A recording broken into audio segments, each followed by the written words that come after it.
পুরোনো রিচুয়ালসগুলো, পুরোনো জিনিসগুলো যত আমাদের জীবন থেকে চলে যাবে তত কিন্তু আমাদের জীবনে জটিলতা, সমস্যা ইত্যাদি বাড়বে। যেমন ধরুন, আমি দুধকে নিয়ে কথা বলি, দুধ, তারপরে চাঁদির যে জিনিস সেইগুলো। তো আগেকার মা কাকিমারা কী করতো, বাচ্চা হলে চাঁদির একটা জিনিস দিত। তো চাঁদি কিন্তু ডাইরেক্ট লিঙ্কড রয়েছে চন্দ্রের সাথে বা চাঁদের সাথে। আবার উল্টো দিকে দুধ, এই যে দুধ খাওয়া, এটাও কিন্তু চন্দ্রের সাথে লিঙ্কড রয়েছে দুধ ব্যাপারটা। আগে রাত্রিবেলা ঘুমোতে যাওয়ার আগে দুধ পান করাতো বাচ্চাদেরকে, বা নিজেরাও পান করতো। এর জন্য ঘুম ভালো হতো। আর ঘুম রিলেটেড কার সাথে? মনের সাথে। মনে যদি শান্তি থাকে ঘুম আসবে। আর সেই মন কিন্তু চন্দ্র দ্বারা নিয়ন্ত্রিত হয়।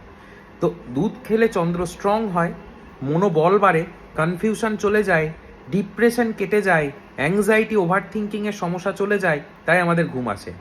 চাঁদির জিনিস পড়লে মন শান্ত থাকে কেন? কারণ ওই একই কারণ, চন্দ্রকে চাঁদি কন্ট্রোল করে আর চন্দ্রের সমস্যা কেটে যায়। তো এই জিনিসগুলো যত আমাদের জীবন থেকে আস্তে আস্তে চলে যাচ্ছে তত কিন্তু জীবনের সমস্যা বাড়ছে। এখনকার দিনে হাই ট্রাইগ্লিসারাইড, কোলেস্টেরল, দুধ তো খাওয়াও যাবে না।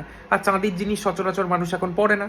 আগেকার দিনে মা, যারা সদ্য মা হলেন, তাদেরকে কিন্তু একটা করে চাঁদির জিনিস পড়তে বলতেন।